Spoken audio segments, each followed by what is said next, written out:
So, Lesli Linka Glatter, Homeland has always had its finger on the button, as it were, in terms of its relevancy and its reflection of current events. But I'm really curious. I mean, how do you keep up with what's going on in the world for this show? Well, thank you for that, Zach, and I'm thrilled to be here. We do something every season before the writers go in the writers' room. We do a week-long trip to DC, and we meet with the intelligence community. And that's a very sobering experience for all sorts of reasons. One is that the two creators of the show, Howard Gordon and Alex Ganzo, always start off with the question, what keeps you up at night? What's your biggest fear? So of course we're hearing all of these like intense things that are happening in the world, more information than you'd ever want to know. And it certainly keeps us up at night. But I think because of that, we do our research. Let me put it that way. And the writers after that session go into the writer's room, and that's where the season comes from. And it's really exciting because we reinvent the show every season. And we're always in a new city and hiring a new crew and building new sets. But the story changes because of what's going on in the world.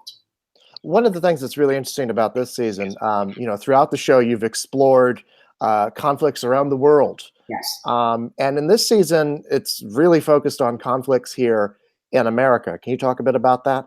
Absolutely. I mean, I think what we're seeing in real life as well as in our Homeland world, because as much as we do our homework and our research, it still is a story. We are creating a story, is that our country has never been so divided. So it seemed to look just outside at this point in our history. It felt like we needed to look inside. And, we're at a point where it doesn't matter if it's something good for the benefit of all people in the country. People are so divided that you can't even hear the other side anymore. And that's really horrifying for all of us. But that's, of course, what we're looking at this season is, a world divided and a post-truth world, as General Michael Hayden would say. Right, yes. The thing that is constant throughout it is Carrie Mathison. Yes. She changes season by season. True. Can you talk a bit about some of the ways that she develops this season?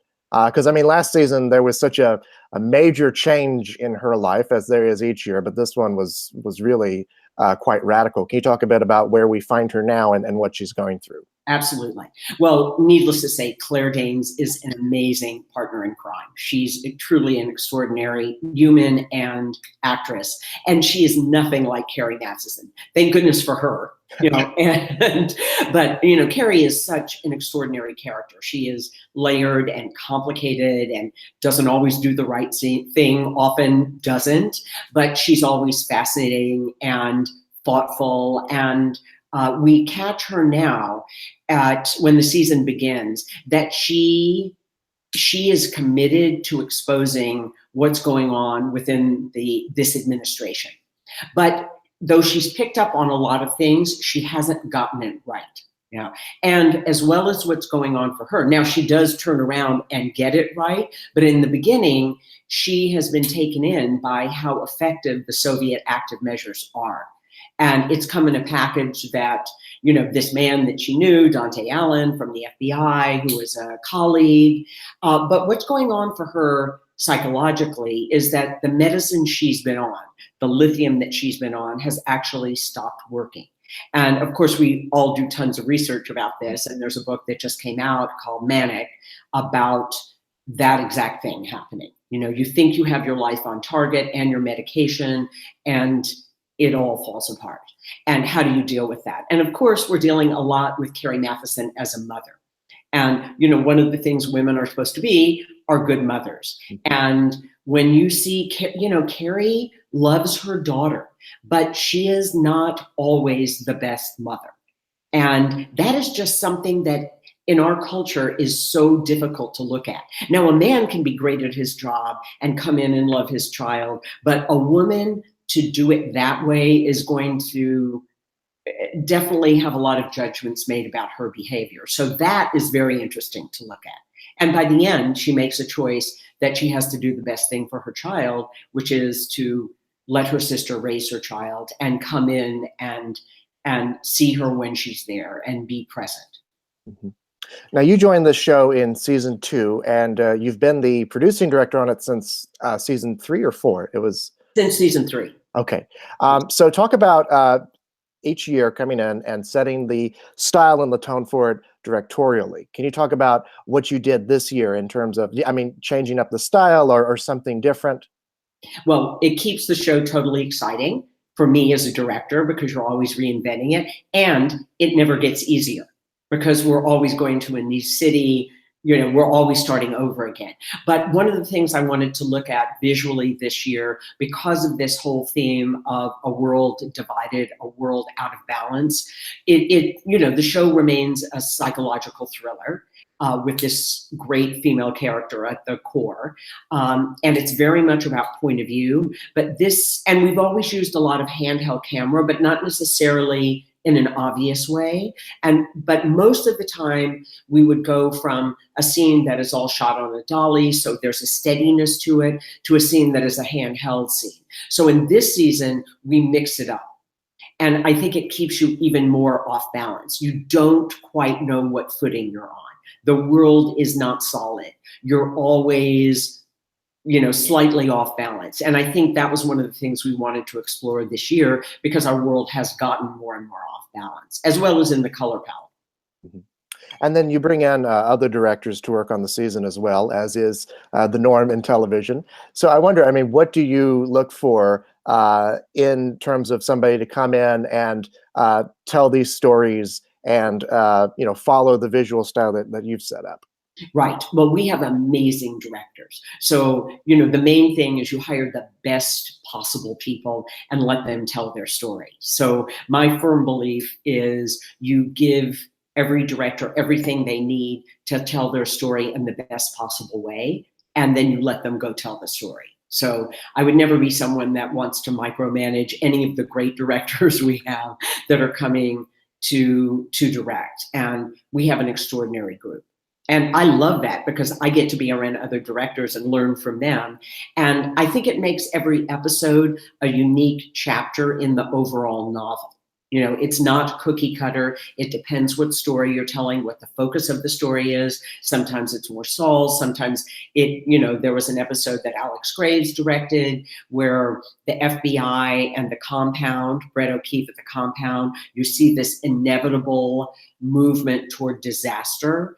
And, that episode had a very different feeling. And it's because the story was the story he was telling. Great job. And I love that about it. Mm-hmm.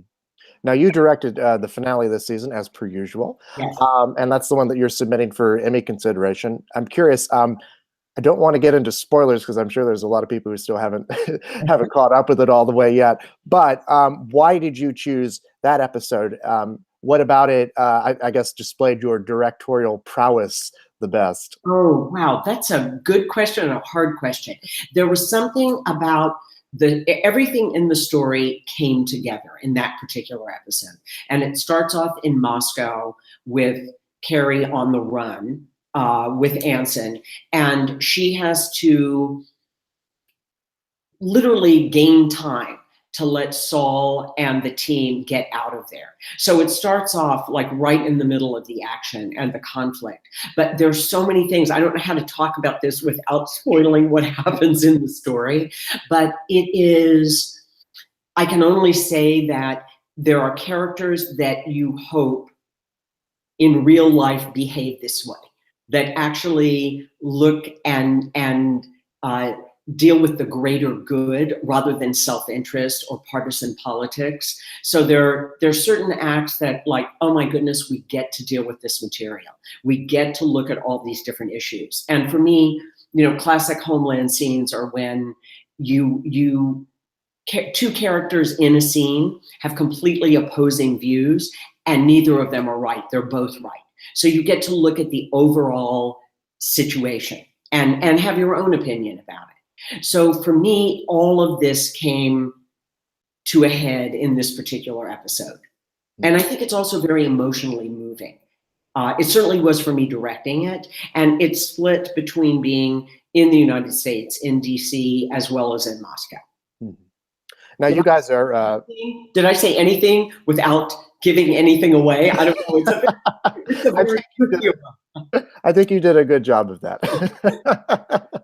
Now you guys are getting ready to start your last season. Yes.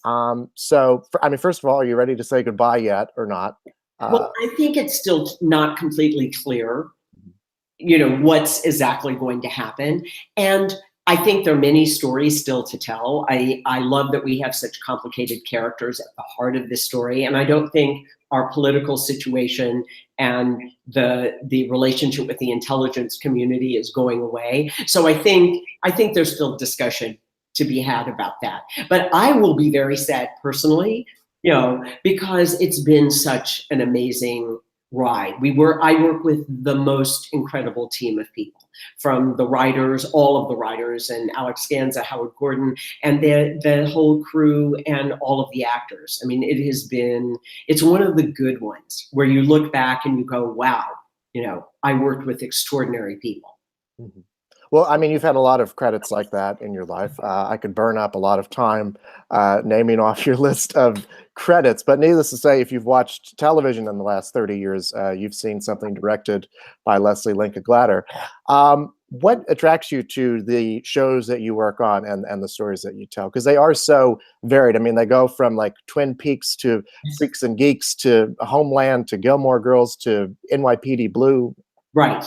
See, that's what I love about it. I love the fact that you get to, in television, go into all different genres. But I'm always interested in the human condition, with people being put in extraordinary circumstances where they're forced to deal with who they really are. And, you know, I want to believe that if the bombs start falling now and, you know, I'm going to do the heroic thing, I'm going to save both of us. But I don't know that. I might be hiding under the table, you know.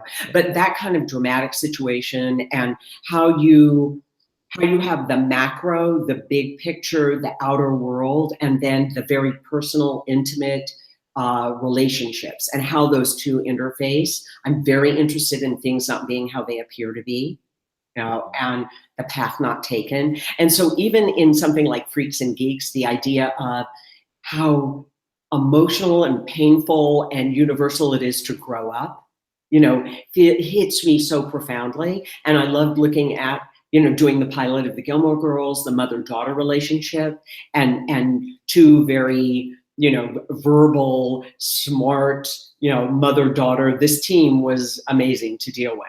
And of course, you know, I love being smack in the back rooms of politics. I love doing West Wing, because, and you know, many not similarities, but, you know, I want to know what goes in those back rooms of power. What are they talking about? How are decisions made that we don't get to see, you know, and what those relationships are. So it always comes down to relationships.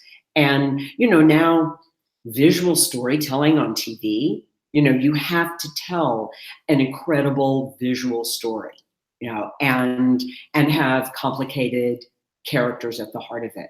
And, you know, there's so much good TV out there. I feel grateful. I love being a storyteller, and they still let me do it. Like, yeah. Well, I mean, you are good at it, so that's it. You received an Oscar nomination at the very beginning of your career for a short film you did called, I've got Tales of Meeting and Parting. Very true. Can you talk about how that helped launch your career and what that meant for you? I mean, for your directorial debut. Yes. You know, I was a modern dancer and a choreographer before I started directing. So I had a whole nother career. And I was living in Tokyo, Japan. I had been sent there to teach, choreograph, and perform throughout the Far East. So that's where I was told the stories that became my first film. So it's not like I set out to become a director. You know, that was not the plan. I was told these stories. I knew it wasn't dance. And I started following that path. And I met a number of filmmakers and eventually ended up in Los Angeles. I'd never been here before. And I had been told my first mentor was George Miller, who did Road Warrior. And he is still an Australian director who had been a doctor before he had started directing. So he was very supportive of someone coming from another field, moving into storytelling. So he was incredible. And once I realized that, oh, this needs to be a film. I need to tell the literal story. I applied to a program at the American Film Institute called the Directing Workshop for Women, which I was unqualified for, categorically. It was set up for women in the film business who hadn't directed. But I thought, you know what? I'm going to apply anyway because I need to put these ideas down on paper. And miraculously, I got in. So, but I have to say, I was told if I ever wanted a job in Hollywood, not to make this film, because the film was 3/4 in Japanese, had flashbacks, narration, was a period piece set in World War II, and had one Caucasian character in it. But it was my mentor's story, so that's what I made. And luckily, my goodness, how could you ever imagine nominated for an Academy Award for short feature? And yes, it opened the doors. It definitely opened the doors. And then you have to walk through and learn everything you can to be the best storyteller you can be. And I was lucky to have that window of opportunity. And then after that, you've gotten 7 Emmy nominations, 6 for Homeland, 1 for Mad Men, which is another show you worked on a lot. What has that recognition meant for you? Oh, it's just immense. You can't even, 1 nomination would be extraordinary. And to have 7, it's just amazing, especially to be recognized by your peers. And it's just a huge honor. And, you just have to be grateful. And I feel incredibly grateful, like daily, that I'm doing what I love doing. I also wanted to bring up, you've won 2 DGA Awards. The first was for Mad Men, the second was for Homeland. The second year that you won, do you remember who some of the other winners were that night? Oh my goodness. Not to put you on the spot, I could tell you who I'm looking for specifically. Oh my God. It's like, if I could remember what I did yesterday, that was a miracle. And also I was probably so overwhelmed at the time. I do remember I so didn't expect to win that I had I don't wear high heels very often. I wear biker boots and leather jackets on the set. And I did not have my shoes on. And I was like, I heard my name and I was like, is that my name? And I'm struggling to put my shoes back on. So I think it was more of a fog that evening, a joyful fog. Well, I've never won an Emmy. I've been gratefully nominated, but never won. Well, the reason I bring it up, so some of the other people who won that night, including you, were Lisa Cholodenko for Oliver Kittredge, Jill Soloway for Transparent, and Laura Poitras for Citizen4. And you were the 4th of these to win, I remember. Yes. And I was at the DGA Awards that night backstage, and I remember you came backstage, and I'm going off of memory, so forgive me if I misquote you. But someone asked you a question about the amount of women who had won awards for directing that night. And you said, well, I think it proves that women get the job done right. Yeah. And I bring that up because, this year in particular, we've seen we're seeing more women behind the camera, more women directing. So as someone who has done this for as long as you've done it and as successfully as you've done it, is there any advice you would give to a woman, or a man for that matter, who is looking to do what you do? Wow, that's a very good question. I have been mentoring women for a really long time. Because I feel really strongly that you need to grab the hand of the next generation. And there's been such an imbalance for so long. And I happen to have a son, but if I had a daughter, I don't think it should be more difficult for my daughter to be a director than for my son. It should be equally difficult because it's difficult to be a director. And I have mentored men too, because I've been mentored wonderfully by men. And this is not, I think we need to correct this imbalance. So all kinds of voices are heard. I think you have to be incredibly tenacious. No matter what anyone says to you about how difficult it is, which it is, you have to just put the blinders on and keep going. If you want to be a storyteller, nothing is going to stop you from doing it. I think don't pretend to know something you don't, because you will get caught and you won't learn what you need to know. Learn everyone's name on the first day, because you need to make that crew and that cast your work family, and people will work better that way as well. And in all of the difficulties with working in Hollywood, you have to remember the joy. You have to remember what you love about it and not get bitter or resentful. Keep the joy there and follow your instincts. In all the chaos of what happens on a set, those are what are going to protect you.